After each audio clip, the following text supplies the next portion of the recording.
안녕하세요. 나무아카데미입니다. 이번 시간에는 2021년 시행 고3 6월 모의평가 국어 매체 변형 문제를 함께 풀어보도록 하겠습니다. 먼저 제시된 지문을 짤막하게 본다면 땡땡 국민신문에 실린 기사 내용인데요. 어떤 한 초등학교가 특색 있는 숙박시설로 다시 태어난다라는 기사의 제목이 나타나 있었습니다. 부제를 보니까 폐교가 지역 관광 거점으로 라고 나와 있었고요. 그리고 지역 경제 활성화를 기대한다 라는 내용이 제시되어 있었습니다. 그리고 여기 보시면 이런 시각 자료들을 바탕으로 기사 내용이 구성이 되어 있었습니다. 그리고 여기 보도록 할게요.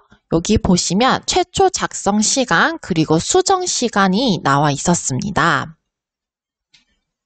그리고 웹사이트에 올라와 있는 기사이기 때문에 이렇게 구독자들이 좋아요 또는 싫어요를 누를 수 있고 그리고 SNS에 공유할 수 있으며 또한 기사 내용을 스크랩할 수 있는 기능도 함께 제시되어 있네요.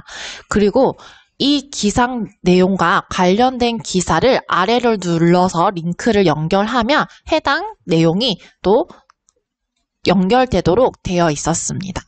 그리고 댓글을 달 수 있는데요. 이 기사 내용에 대해서 사람들의 반응을 확인할 수 있었습니다. 자, 그러면 문제 보도록 하겠습니다. 위 화면을 통해서 매체의 특성을 이해한 학생의 반응으로 가장 적절한 것을 묻는 문제입니다. 1번 보도록 할게요. 기사의 내용에 대해 누리 소통망, 즉 SNS에서 댓글을 달 수 있으니 기사 내용을 여론을 바탕으로 바꿀 수 있겠군이라고 나와 있는데요. 네, 여기 보시면 기사 내용에 대해서 바로 댓글을 통해서 사람들이 어떠한 반응인지 여론인지를 확인할 수는 있습니다. 그렇지만 이러한 기사 내용을 댓글에 제시된 여론을 바탕으로 바꿀 수 있다라는 말은 적절하지 않은 말이 되겠습니다. 2번, 관련 기사에서 다양한 기사들을 볼 수 있으니 해당 기사의 단점을 파악할 수 있겠군 이라고 나와 있는데요. 네, 여기 관련 기사를 보시면 위 기사 내용과 관련해서 학령 인구 감소로 폐교가 증가해서 인근 주민들이 고통을 받고 있다라는 내용과 그리고 여행 전문가가 추천하는 지역 명소라고 제시되어 있는데요. 네, 이러한 관련 기사들을 통해서 해당 기사의 단점을 파악하기에는 어려워 보입니다. 따라서 이 부분도 적절하지 않은 것이라고 할 수 있겠네요. 3번, 기사에는 문자뿐만 아니라 시각 자료도 사용하고 있으니 독자들이 더 쉽게 이해할 수 있겠군이라고 나와 있는데요. 네, 여기 보시는 바와 같이 시각 자료들을 활용함으로써 이런 기사의 내용들을 독자들이 더욱더 쉽게 이해할 수 있도록 돕고 있었습니다. 4번, 기사에 2018년도 여행 1회당 지출액을 제시하므로 해당 기사 내용의 문제점을 파악할 수 있겠군이라고 나와 있는데요. 네, 이 부분 또한 적절하지 않은 답이 된다고 할 수 있겠죠. 이 부분은 여행 1회당 지출액에서 숙박을 할 때 당일로 오는 것보다 더 많은 지출액이 높다는 것을 보여주기 위해서 사용한 자료라고 할 수 있겠습니다. 5번, 기사의 최초 작성 시간과 수정 시간이 제시되어 있어서 독자들이 기사 내용의 적절성을 판단할 수 있겠군이라고 나와 있는데요. 네, 이 부분은 이 매체가 바로 웹페이지, 즉 인터넷에 올려져 있는 기사이기 때문에 최초 작성과 수정 시간이 나와 있는 것이지 이것을 바탕으로 기사 내용의 적절성을 판단할 수는 없습니다. 따라서 5번은 틀린 답이 되겠습니다.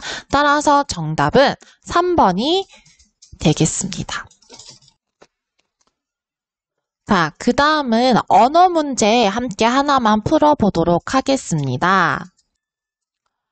보기를 바탕으로 할 때 기역, 디귿에 해당하는 단어가 사용된 예로 적절하지 않은 것을 찾는 문제입니다. 그럼 보기에 선생님의 말을 보도록 할게요.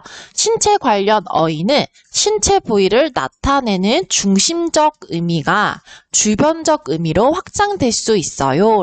그리고 이때 디귿, 소리는 같지만 중심적 의미가 다른 단어와 잘 구분해야 합니다. 그럼 아래에서 이러한 의미 관계를 확인해 봅시다 라고 나와 있는데요. 이번 문제는 단어들 간의 의미 관계를 파악하는 문제라고 할 수 있겠습니다. 먼저 코1과 코2로 나누고 있는데요. 코1은 첫 번째, 포유류의 얼굴 중앙에 튀어나온 부분입니다. 네, 이것은 바로 신체 부위를 나타내는 것이기 때문에 기역에 해당하는 것이라고 할 수 있겠죠. 그 다음, 콧구멍에서 흘러나오는 액체를 가리키는 말인데요. 네, 이것은 바로 여기에 의미에서 주변적 의미로 확장된 것으로 바로 니은에 해당한다고 할 수 있겠습니다. 그 다음 코2를 보도록 할게요. 그물이나 뜨개질한 물건의 눈마다의 매듭이라고 나와 있습니다. 네, 이것은 바로 코1과 소리는 같지만 그 중심적인 의미가 전혀 다른 단어라고 할 수 있겠죠. 따라서 이것은 기역, 이것은 니은, 이것은 디귿에 해당한다고 할 수 있겠습니다. 여기 선지에서는 각각 기역, 니은, 디귿에 대한 예시를 적어 놓고 있는데요. 적절하지 않은 것을 함께 찾아보도록 하겠습니다. 1번, 개는 코로 냄새를 맡는다 라고 나와 있습니다. 네, 여기 보시면 냄새를 맡는 기능을 하는 것은 바로 신체 부위를 나타내는 우리 코를 의미하는 것이라고 할 수 있겠죠. 따라서 이것은 기역에 해당한다고 할 수 있습니다. 두 번째, 또한 마찬가지로 기역에 해당하는 것입니다. 그는 돌부리에 걸려 넘어져 코가 깨졌다라고 나와 있는데요. 네, 이것 또한 사람의 신체 부위 중에 하나인 코가 돌부리에 걸려 넘어졌다는 것이겠죠. 따라서 2번도 해당하는 예로 볼 수 있겠습니다. 그 다음 보도록 할게요. 3번입니다. 그는 꽤 납작한 코를 가졌다라고 나와 있는데요. 네, 여러분, 니은은 바로 무엇인가요? 네, 맞아요. 코의 주변적 의미였던 콧구멍에서 흘러나오는 액체를 의미하는 것이었습니다.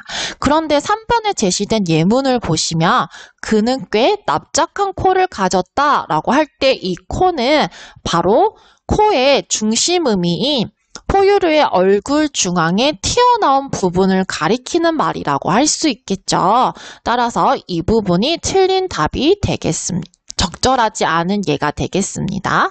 그 다음 4번 마저 보도록 할게요. 그 아이는 눈물을 흘리며 코를 거렸다라고 나와 있습니다. 그 아이는 눈물을 흘리며 코를 흘렸다라고 나와 있습니다. 네, 이 부분을 보시면 코를 흘린다라는 표현은 바로 어떤 의미일까요? 네, 맞아요. 콧구멍에서 흘러나오는 액체를 가리키는 주변적 의미, 즉 니은에 맞는 예시라고 할 수 있겠습니다. 그 다음 마지막으로 디귿 함께 보도록 할게요. 나는 낚시를 위해 한 코씩 그물을 떴다라고 나와 있는데요. 네, 바로 보도록 할게요. 코2의 의미가 무엇이었나요? 맞아요. 그물이나 뜨개질한 물건의 눈마다의 매듭이라고 나와 있었습니다. 네, 여기서는 주체인 나가 낚시를 위해서 그물을 만들기 위해서 한 코씩 이렇게 그물을 뜨는 모습을 제시하고 있었으므로 적절하다고 할 수 있겠습니다. 네, 이 외에도 이렇게 다양한 문제가 있으니 함께 풀어보시기 바랍니다. 이 모든 자료는 나무 아카데미 사이트에서 이용하실 수 있습니다.